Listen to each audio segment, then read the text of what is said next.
Today's class will proceed with our last section of this paper, that is section E. तो आज हम start करेंगे section E. Section E में first of all will proceed with question number 36 and the question is read the text carefully and answer the question. Your elder brother wants to buy a car and plan to take loan from a bank for his car. He repays his total loan of rupees 1,18,000. तो loan कितने का है? Loan जो है as per question loan amount is 1,18,000 by paying every month starting with the first instalment. अब ये जो loan है वो कैसे पे कर रहा है? इसकी फर्स्ट इंस्टॉलमेंट कितने की जा रही है? 1000 की. तो यहाँ पे लिख लेते हैं first instalment is equal to rupees 1000. चलो जी आगे चलते हैं. If he increases the instalment by rupees 100 every month, यानी कि हर महीने 100 रुपीज़ बढ़ती जाएगी, यानी कि जो सेकंड इंस्टॉलमेंट होगी फिर वो कितने की होगी? 1100 की. जो थर्ड इंस्टॉलमेंट होगी वो कितने की होगी? वो होगी 1200 की. तो आप देख सकते हो एपी है, 100 रुपीज़ का डिफरेंस है. ये तो क्लियर हो गया एपी है. ठीक है. Find the amount paid by him in the 30th instalment. 30th instalment में कितना अमाउंट पे करेगा? Amount paid in 30th installment. Amount paid in 30th installment. Amount paid in 30th installment. देखो अगर मैं 30th installment की बात करता हूँ दैट इज A30 बोल सकता हूँ ना, यानी 30th term is equal to A30 and it will be equal to A plus 29D. It will be equal to A plus 29D. अब a प्लस 29D क्यों का? उसका रीज़न क्या दोगे? Because A N is equal to A plus N minus 1D. यहाँ तो बात समझ में आ रही है. ठीक है. तो इक्वल टू ए क्या है आपकी फर्स्ट. तो यहाँ पर जो ए पी बनेगी हेयर पहले लिख लेना, here A P formed is, here A P formed is. First instalment क्या है? 1000. दूसरी क्या होगी? 1100, फिर 1200, फिर सो ऑन. तो फर्स्ट इंस्टॉलमेंट क्या हो जाएगा? 1000 प्लस 29D है 100, दैट इज कॉमन डिफरेंस. तो ये हो जाएगा 1000 plus 2900. So it will be equal to 3900. कोई डाउट? कहानी क्लियर है. ठीक है. फिर आते हैं पार्ट 2 में कि 30 instalment. Find the amount paid by him in 30 instalment, यानी कि टोटल. ठीक है. अब आपसे पार्ट 2 में क्या पूछा जा रहा है? Amount paid in 30 installments. Amount paid in 30 installment. Can I say that is equal to S30? अब देखो हमारे लिए ये ज़्यादा इजी हो गया. क्यों इजी हो गया? क्योंकि आपके पास A30 भी है और आपके पास A भी है. तो कौन सा फॉर्मूला लगाएंगे? Now Sn is equal to n/2 A plus AN. तो n की जगह क्या आ जाएगा? 30. तो ये हो जाएगा S30. फिर n की जगह 30, तो 30/2 A. In place of A we will put 1000 plus A30. n की जगह A30 कितना है? 3900. ये बात समझ में आ रही है. तो ये हो जाएगा 15 इंटू ये हो जाएगा आपका 4900.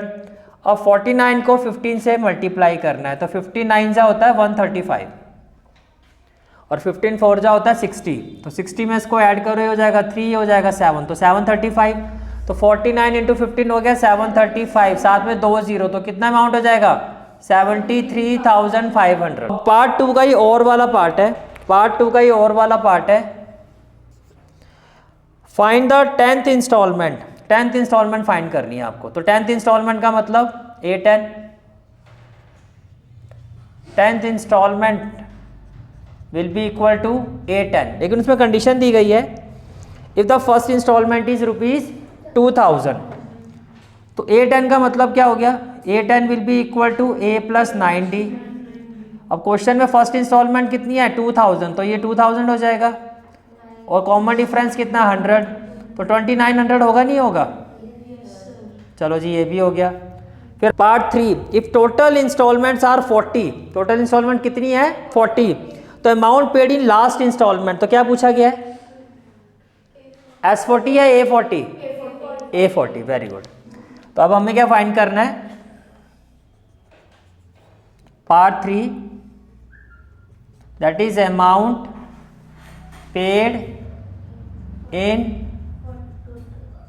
Paid in last instalment, it will be equal to A40, it will be equal to A40।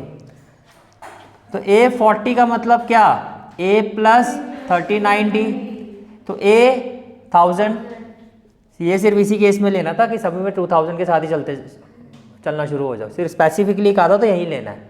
Plus 39 into 100, तो कितना हो जाएगा 3900 plus 1000 4900, and this is the final answer of this question. Now next question is question number 37।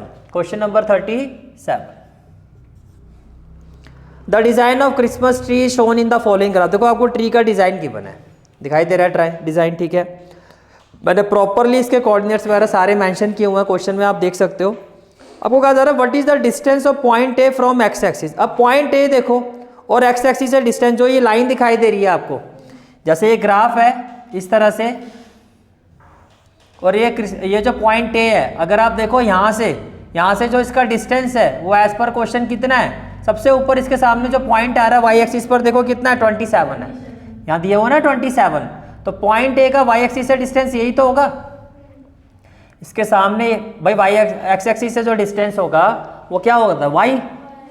आपको कहा जा रहा है what is the distance of point A from x axis, तो पॉइंट ए का एक्स एक्सिस से यही डिस्टेंस होगा, तो ये कितना हो जाएगा 27 यूनिट। तो फर्स्ट पार्ट का जो आंसर होगा आपका, that is distance of point A, distance of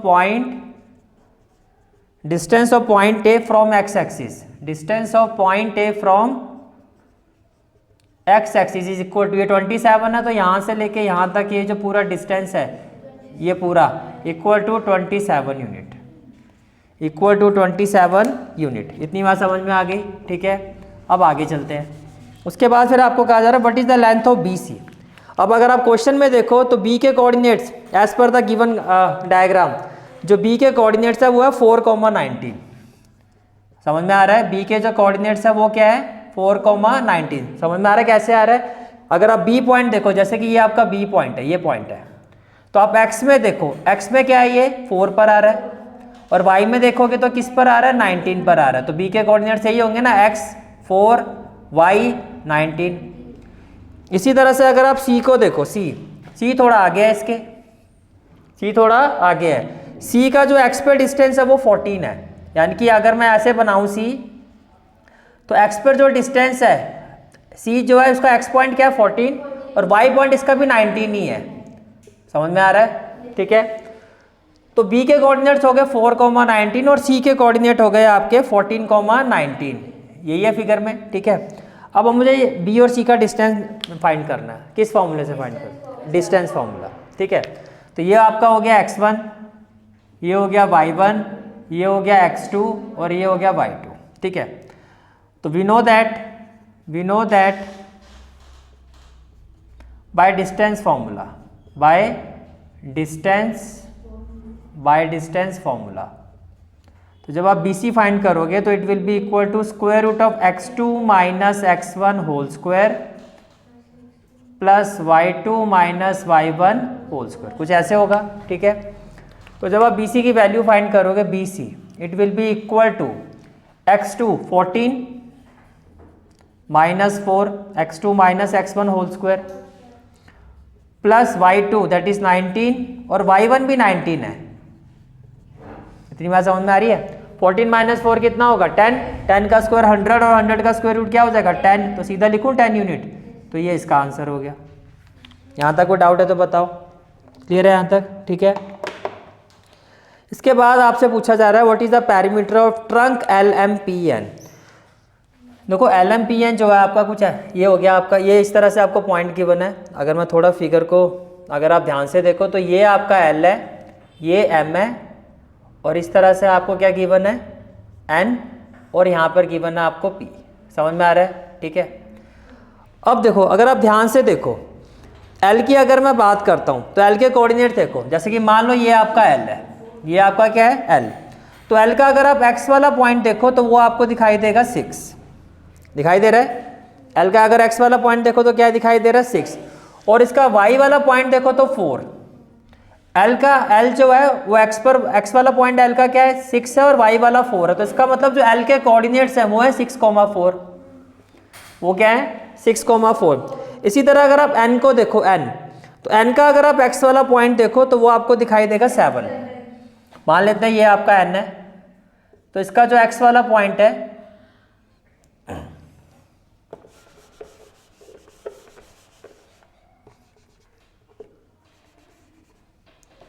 अब इसी तरह अगर आप n पर फोकस करो तो n का जो x वाला पॉइंट है वो 7 है। देखो फिगर में दिखाई दे रहा है, n का जो x वाला पॉइंट है वो क्या है 7, लेकिन जो इसका y वाला पॉइंट है y इसका 1 है, तो n के कोऑर्डिनेट्स क्या हो गए 7,1, तो मैंने यहाँ पर लिखा 7,1, यहाँ पे क्या लिखा 7,1। इतनी बात समझ में आ रही है? ठीक है।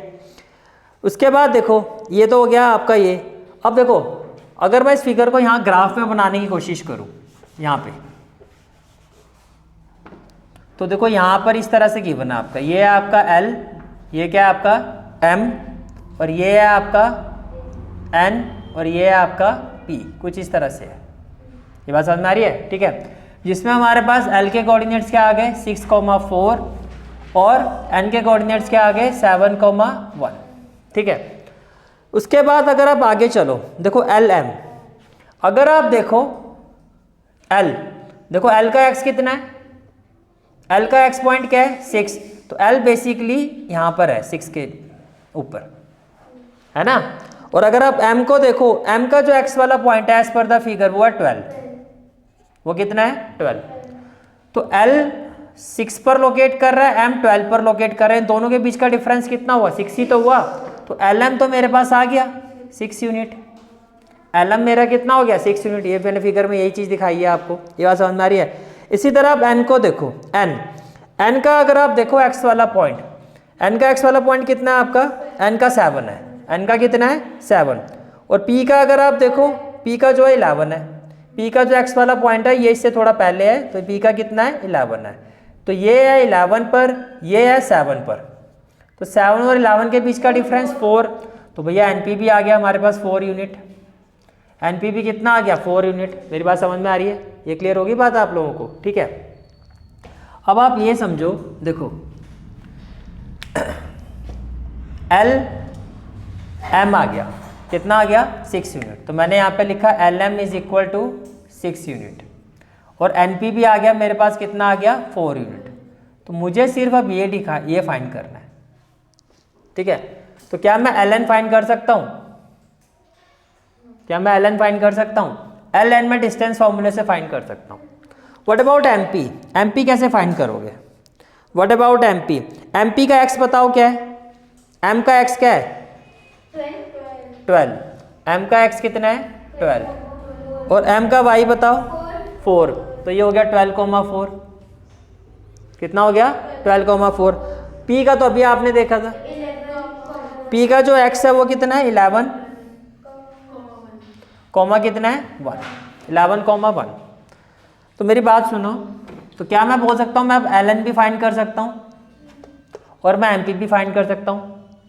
एम के कोऑर्डिनेट्स क्या है 12,4 और पी के कोऑर्डिनेट्स क्या है 11,1।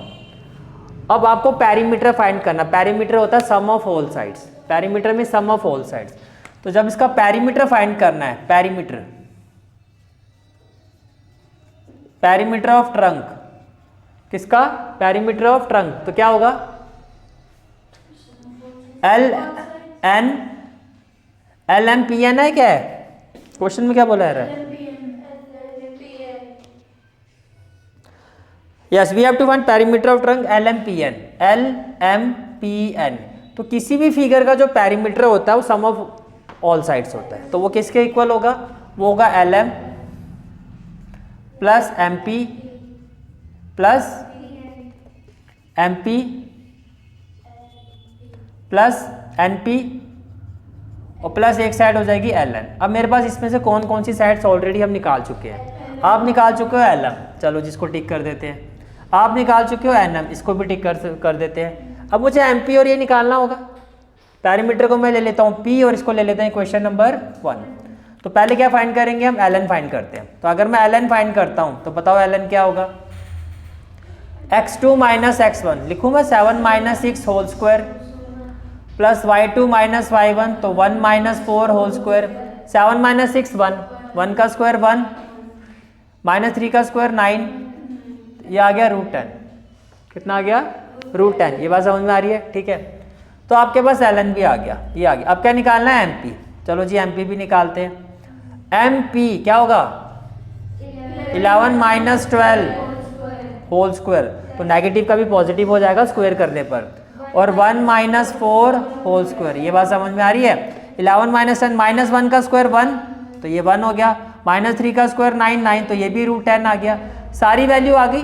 Therefore p means perimeter will be equal to lm कितना था हमारा 6 तो यहाँ पर आ जाएगा 6 प्लस mp कितना है √10 प्लस np कितना है 4 तो ये हो गया आपका 4 प्लस ln कितना है आपका √10 तो ये भी क्या हो गया √10।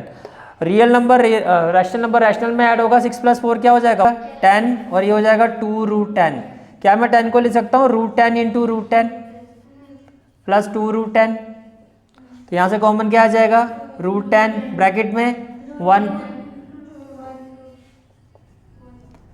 ब्रैकेट में √10 प्लस 2 तो यही आपका क्या हो जाएगा फाइनल आंसर।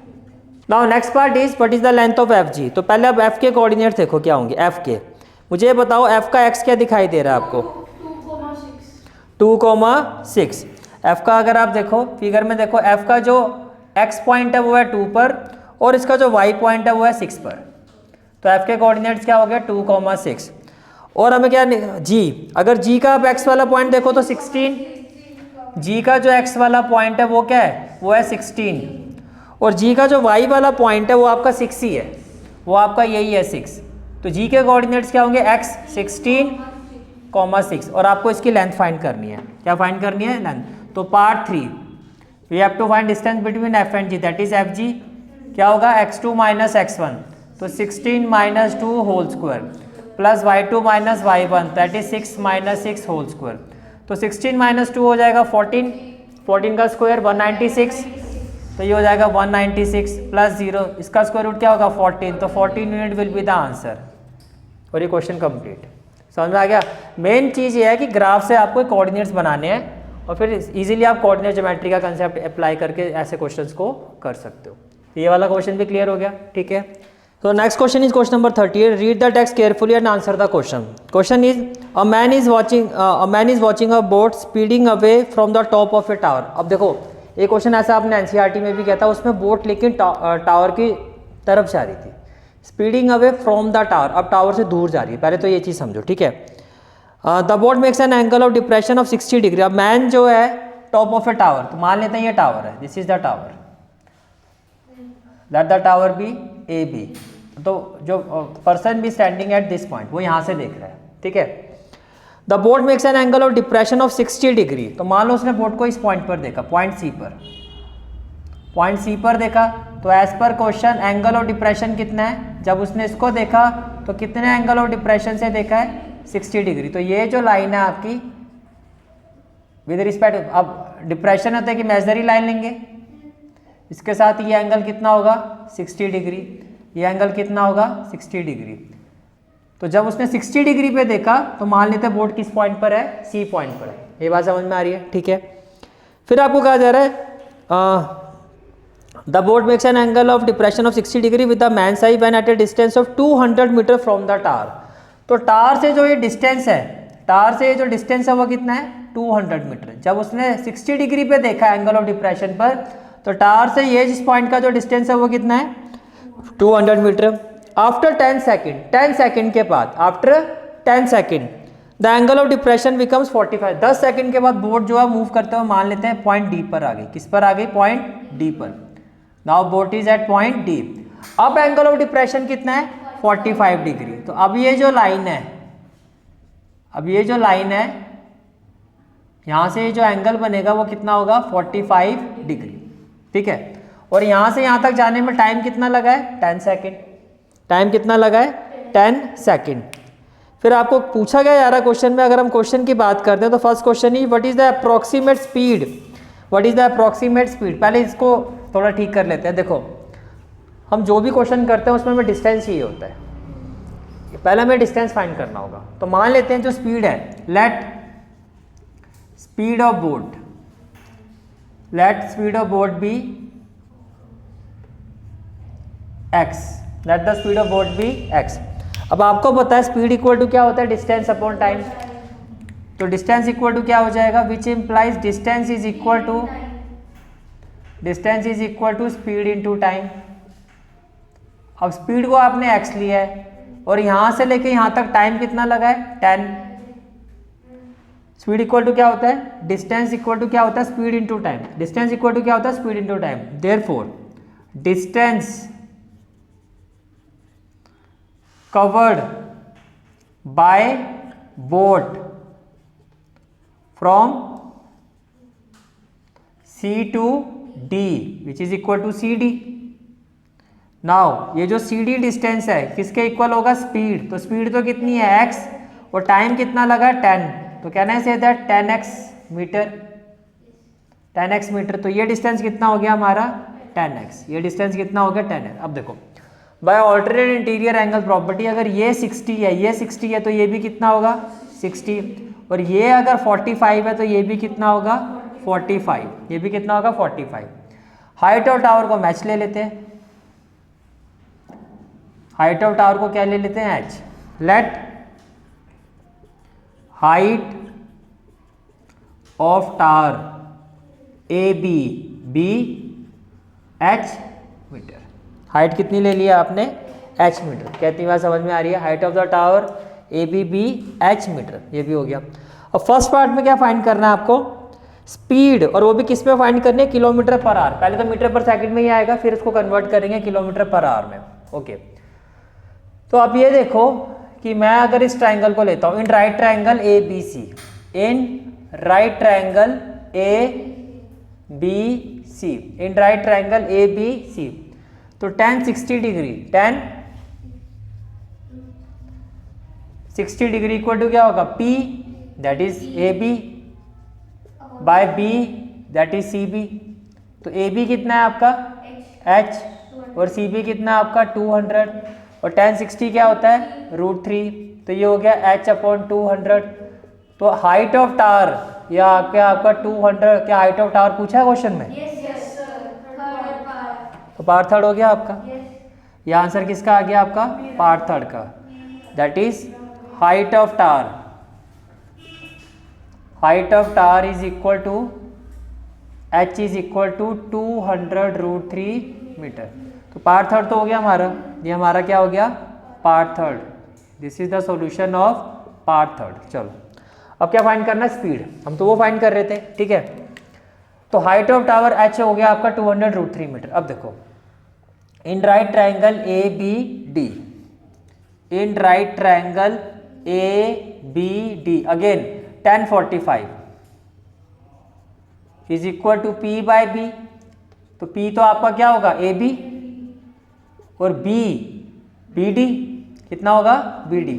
tan 45 हो गया 1 इक्वल टू क्या हो गया ए बी आपका है h, और बी डी इसको ऐसे छोड़ दो अभी बी डी। तो बी डी की वैल्यू क्या हो जाएगी, देखो B D will be equal to h, तो इसका मतलब जो बी डी है, बी डी ये कितना हो गया आपका 200√3 मीटर, 200√3 मीटर हो गया। अच्छा क्वेश्चन में पार्ट 2 में क्या पूछा हुआ है आपसे, how far is the boat when the angle is 45 degree, how far is the boat when angle is 45 degree. अब ये आपसे सी डी पूछा गया है कि बोट अब यहाँ से कितनी आगे आई है, तो पहले हम ये निकाल लेते हैं, जो जो आंसर निकलता जाएगा यहाँ लिखते जाएंगे, ठीक है। नाउ व्हेन एंगल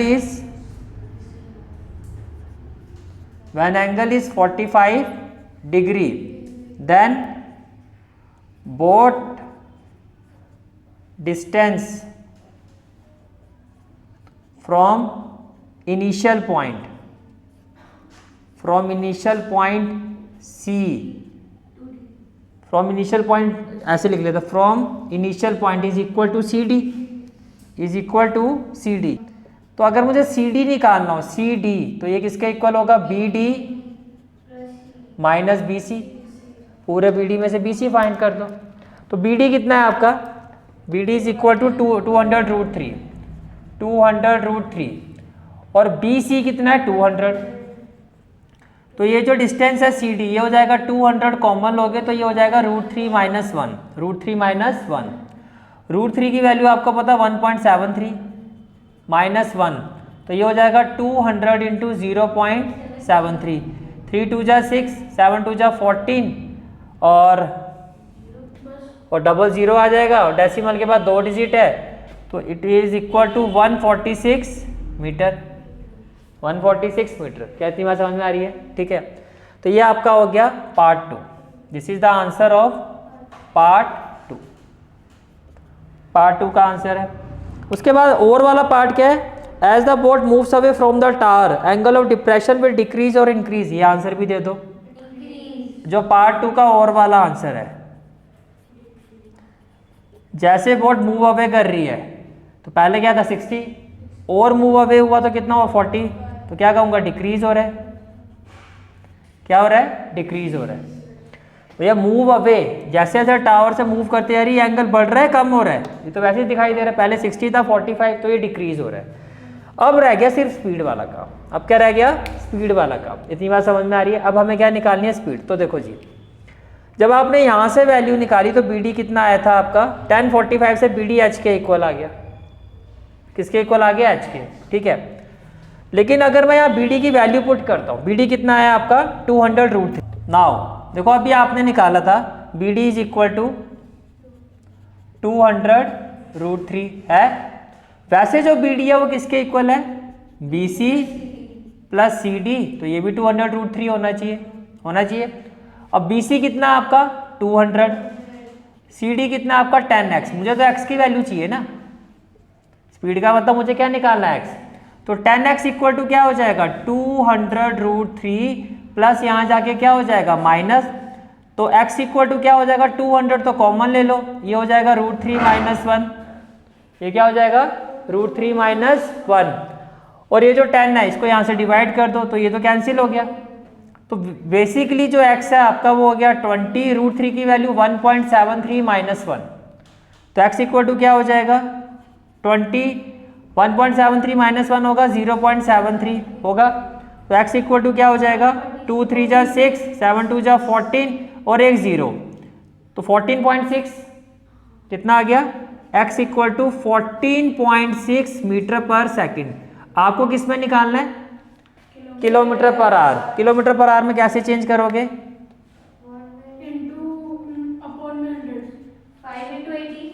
5/18 होता है, 18/5, 5/18 होता है किलोमीटर पर आवर से मीटर पर सेकंड के लिए 5/18। लेकिन यहाँ पे क्या करोगे 18/5। तो अगर मैं इसको 18/5 से मल्टीप्लाई कर दूंगा तो ये मीटर पर सेकंड क्या हो जाएगा किलोमीटर पर आवर। अब कुछ कैंसिल होगा यहाँ पर, डेसिमल रिमूव कर दोगे तो क्या आ जाएगा 10, ये हो जाएगा 2 5 जा 10 और 2 9 जा 18 और कुछ होगा नहीं होगा।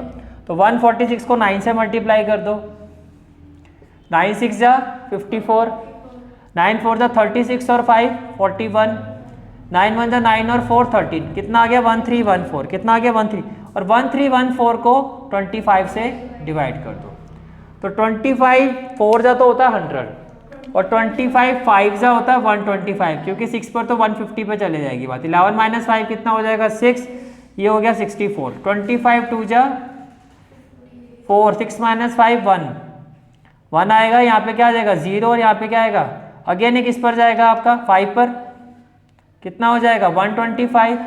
10 - 5 कितना हो जाएगा 5, 3 - 2 कितना हो जाएगा 1 और 0, 25 6 जा 150। तो बेसिकली स्पीड जो है आपकी वो कितनी आ जाएगी 52.56 kilometer per hour, that is speed which is equal to x is equal to 52.56 kilometer per hour. और ये आपका आंसर हो गया पार्ट 1 का। ये आपका आंसर किसका हो गया पार्ट 1 का। बात समझ में आ रही है? ठीक है, और इसके साथ ही आपका ये पेपर होता है complete. This is for today's class. I hope you like this class and if you like this class then do like share and subscribe my channel and don't forget to press the bell icon. Bell icon press करने से क्या होगा, जो भी मैं lecture upload करूंगा you will get the notification of that lecture. Thanks for watching this video. जहाँ तक आपके मैथ्स कोर्स की बात है, कंप्लीट मैथमेटिक्स कोर्स की जो प्लेलिस्ट का लिंक है वो आपको डिस्क्रिप्शन सेक्शन में मिल जाएगा। So bye, take care and have a great day.